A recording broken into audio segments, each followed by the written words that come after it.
जय हिंद दोस्तों, स्वागत है आप लोगों का हमारे YouTube channel Bihari maths magic में। तो कैसे हैं आप लोग।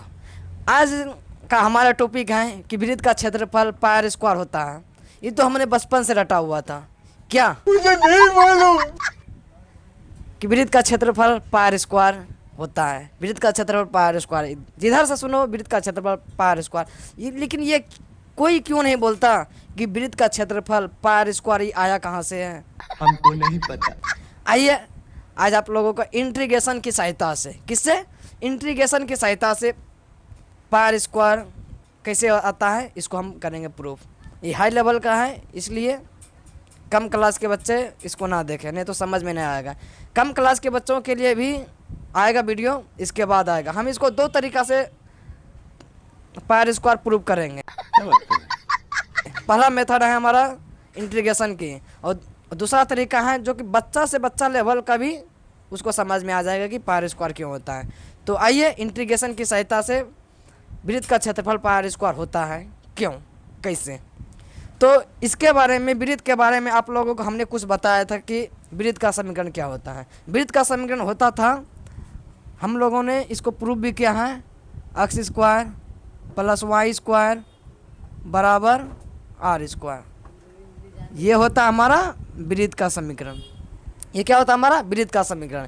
वृत्त का क्षेत्रफल को प्रूव करने के लिए इसमें दो चीज़ें की आवश्यकता होती है। पहला तो इंटीग्रेशन का एक फॉर्मूला, इंटीग्रेशन का एक फॉर्मूला होता है जिसमें a square minus x square d x के रिस्पेक्ट में इसका फॉर्मूला होता है x by x into under root a square minus x square by 2 plus a square बटा 2 sine inverse x by a. ये होता है हमारा इंटीग्रेशन का एक फॉर्मूला। इसको प्रूव करने के लिए दो चीज़ों की आवश्यकता पड़ेगी। वृत्त का क्षेत्रफल को प्रूव करने के लिए दो चीज़ों की आवश्यकता पड़ेगी। एक तो पहला पड़ेगा वृत्त का समीकरण, और दूसरा वृत्त मतलब इंटीग्रेशन का एक फॉर्मूला। तो ठीक है, तो बिना समय गवाए हुए चलते हैं वीडियो की ओर। तो सबसे पहले हम क्या करेंगे, तो सबसे पहले हम एक वृत्त खींच लेंगे। क्या करेंगे भैया, सबसे पहले हम एक वृत्त खींच लेंगे। ठीक है, वृत्त खींचने के बाद इसको सेंटर पे एक्स एक्सिस और वाई एक्सिस, एक्स एक्सिस और वाई एक्सिस, एक्स एक्सिस और वाई एक्सिस खींच लेंगे दो बिंदु। इसका मूल बिंदु ओरिजिन मान के चलेंगे। क्या, ओरिजिन 0,0। अगर ये वृत्त का त्रिज्या हम इसको बोल दें, ये आर है वृत्त का त्रिज्या, ये क्या हो गया आर। तो ये हमारा हो जाएगा, ये पॉइंट हो जाएगा हमारा, क्या, ये पॉइंट हो जाएगा। जैसे हम मान लेते हैं यहाँ पे पी पॉइंट है, इसका पॉइंट हो जाएगा, ये एक्स एक्सिस पर है, एक्स एक्सिस पर ये हो जाएगा आर कोमा वाई का मान कितना हो गया 0। ये हो गया पी का कोऑर्डिनेट। क्यू का कोऑर्डिनेट जानने के लिए इसका भी माइनस आर कोमा 0। आप लोगों को तो पता ही होगा एक्स एक्सिस और वाई एक्सिस। ठीक, तो इधर इसका बिंदु क्या हो जाएगा, ऊपर में पहले इसका हो जाएगा 0, आर हो जाएगा, इसका हो जाएगा 0, माइनस आर। इतना सा करने के बाद अब हम आ जाएंगे डायरेक्ट इंटीग्रेशन पे। डायरेक्ट इंटीग्रेशन पे आने के लिए पहले हमको वृत्त का समीकरण जानना होगा। तो वृत्त का समीकरण हमको क्या बोलता है, x square plus y square बराबर आर स्क्वायर। चूँकि हमको एक्स के रिस्पेक्ट में इंटीग्रेशन करना है, इसलिए वाई को इस पार ही रहने देंगे, Y square is equal to R square, उसको उस साइड भेज देंगे तो एक्स स्क्वायर हो जाएगा। ठीक, तो यहाँ पे करने के बाद हम आ जाएंगे अब इधर, y को इस पार छोड़ देंगे तो स्क्वायर को उस पार जब भेजते हैं तो आप लोगों को बचपन से पता होगा क्या बनता है, रूट बन जाता है R square minus x square. इतना सा करने के बाद बस हो गया। अब यहाँ से सिर्फ इंटीग्रेशन है। इंटीग्रेशन क्या बोलता है कि हमको निकालना है इस चीज़ का क्षेत्रफल। अगर हमको इस एरिया का निकालना है क्षेत्रफल तो कैसे निकालेंगे, इस एरिया का निकालना है क्षेत्रफल, रिक्वायर्ड एरिया। इसको क्या करेंगे, इस एरिया का हमको क्षेत्रफल निकालना है, तो required area is equal to, हमको इसका निकालना है ना, यहाँ पे कुछ मान लेते हैं क्यों, तो इसका निकालना है एरिया ऑफ क्या हो जाएगा ओ क्यू पी ओ, मतलब इस एरिया का हमको क्षेत्रफल निकालना है। जहाँ से शुरू करेंगे वहीं पे ख़त्म करेंगे, ये हो जाएगा। इसका हमको क्या निकालना है, क्षेत्रफल निकालना है। तो भैया इसका क्षेत्रफल निकालने से क्या होगा, चूँकि ये मूल बिंदु बीच में है तो सब आपस में बराबर होगा। अगर हम इसका एगो निकाल लिए, अगर हम 4 से गुना कर दिए तो बोलिए पूरा वृत्त का क्षेत्रफल निकल जाएगा, कोई दिक्कत नहीं, कोई दिक्कत होगा। तो एरिया क्या निकल लीजिएगा हमारा, area of O Q P O ना। तो इसका हो जाएगा y का हमने मान क्या निकाला था, ये हो जाएगा y dx। कोई दिक्कत, कहाँ से कहाँ तक निकालना है भैया, 0 से जाना है, कहाँ तक जाना है, r तक जाना है। कहाँ से जाना है, 0 से r तक है। तो 0 से कहाँ तक, r तक, 0 से कहाँ तक भैया, r तक निकालना है। चूँकि ऐसा 4 गो निकाल लेंगे तब ना होगा पूरे वृत्त का क्षेत्रफल, तो 4 से हम क्या करेंगे, गुना भी कर देंगे। क्या कोई दिक्कत नहीं। अगर यहाँ तक आप समझ गए हैं तो आगे भी समझ जाइएगा। 0 से कहाँ तक भैया, r तक।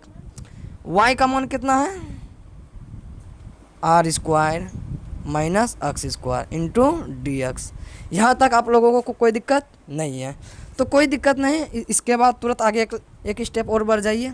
चूँकि हम लोग फॉर्मूला जानते हैं, क्या भैया, चूँकि हम लोग फॉर्मूला जानते हैं, ये वाला फॉर्मूला जानते हैं, तो इस पर हम क्या करेंगे, पुट कर देंगे। जहाँ जहाँ ए है इस फॉर्मूला में, जहाँ जहाँ ए है वहाँ खाली आर लगा देंगे। क्या कोई दिक्कत नहीं, कोई दिक्कत नहीं होना चाहिए। अगर जहाँ जहाँ आर है, जहाँ जहाँ ए है वहाँ क्या बैठा देंगे, खाली आर बैठा देंगे। कौन सा बैठा देंगे, आर बैठा देंगे। तो हमारा क्या हो जाएगा, इधर हो जाएगा 4 इंटू इसका फॉर्मूला हो जाएगा, यहाँ से लेके यहाँ तक क्या हो जाएगा, ये वाला फॉर्मूला। तो x इंटू हम क्या बोले, जहाँ जहाँ ए है वहाँ क्या बैठा देंगे, आर बैठा देंगे, minus x square by 2 plus जहाँ जहाँ ए है वहाँ क्या बैठा देंगे, आर बैठा देंगे, आर स्क्वायर बाई 2 हो जाएगा। इधर हो जाएगा साइन इनवर्स x बटा ए है ना, ए की जगह क्या दे देंगे, आर दे देंगे। कहाँ तक भैया, 0 से लेके r तक। क्या कोई दिक्कत नहीं। अगर कोई दिक्कत ना है तो इससे आगे भी थोड़ा सा बढ़ जाइए। तो इधर हो जाएगा 4 इंटू अगर हम यहाँ से आपको बोलें डायरेक्ट रखने के लिए, क्या कोई दिक्कत नहीं, कोई दिक्कत नहीं होगा। अगर हम r का मान x के जगह एक बार r का मान रखेंगे x के जगह, एक बार 0 का मान रखेंगे x के जगह। जहाँ जहाँ x है वहाँ एक बार अपर लिमिट बैठाएंगे, एक बार लोअर लिमिट बैठाएंगे। तो पहले शुरू में अपर लिमिट बैठाएंगे जहाँ जहाँ x है। तो भैया अगर हम यहाँ पे r बैठाएंगे तो r square minus r square तो 0 हो जाएगा, मतलब ये पूरा हमारा क्या हो जाएगा, 0 हो जाएगा। क्या हो जाएगा, 0। क्या कोई दिक्कत, अभी प्लस है तो प्लस दे देंगे। अगर हम बोलिए साइन x के जगह क्या रखेंगे, r रखेंगे, तो क्या हो जाएगा, 1 कट के, मतलब r अगर हम यहाँ पे रखेंगे तो कट के क्या आ जाएगा, 1 हो जाएगा। तो साइन इनवर्स 1 का मान बच्चे को पता है क्या होता है, π/2। क्या होता है, π/2। क्या होता है, π/2। तो r स्क्वायर बाई 2 इंटू π/2 क्या बचेगा, π/2। क्यों, साइन इनवर्स 1 का मान कितना होता है, π/2। कितना होता है, π/2। ठीक, बस अब लोअर लिमिट को बैठाएंगे, अपर लिमिट को बैठा दिए, एक बार लोअर लिमिट को बैठाएंगे। क्या बैठाएंगे, लोअर लिमिट को बैठाएंगे। जहाँ जहाँ x है वहाँ क्या बैठाएंगे, 0 बैठाएंगे। तो x यहाँ भी है ना भैया, x है यहाँ पे, तो 0 से गुना होगा तो पूरा क्या हो जाएगा, 0।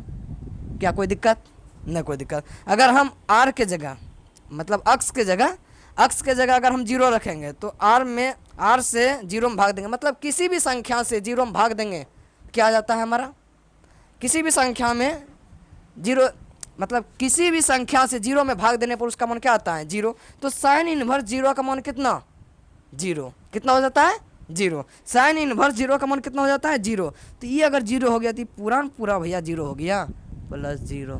क्या कोई दिक्कत नहीं। तो 4 गुने ये हमारा हो जाएगा 0, इधर भी हो जाएगा 0। तो ब्रैकेट देने से कोई फ़ायदा ना है, तो गुना दे दिए, r स्क्वायर इंटू π/, नीचे में 2 दूनी 4, ये हमारा कट गया। ठीक है, क्या बचा हमारा, π बचा और ये r स्क्वायर बचा। That is called proof. तो कैसा लगा हमारा आज का ये वीडियो, अच्छा लगा तो आएंगे इसी तरह और धमाकेदार नए ट्रिक के साथ। इसके बाद हम आएंगे थोड़ा सा बच्चों के लिए, थोड़ा सा लो लेवल के लिए, कि ये तो इंटीग्रेशन हाई लेवल का हो गया, मतलब इंटर लेवल का हो गया। तो इंटर लेवल के बच्चों के लिए ये इंटर लेवल के कम बच्चों के लिए वाला क्वेश्चन नहीं था, तो कम क्लास के बच्चों के लिए भी लेकर आ रहे हैं। तो पावर स्क्वायर कैसे प्रूव करते हैं, तो पावर स्क्वायर को प्रूव करने के लिए मिलते हैं नेक्स्ट वीडियो में अगले मेथड से। तब तक के लिए धन्यवाद। जय हिंद दोस्तों। थैंक यू, आपका ये उपकार जिंदगी भर याद रहेगा मुझे।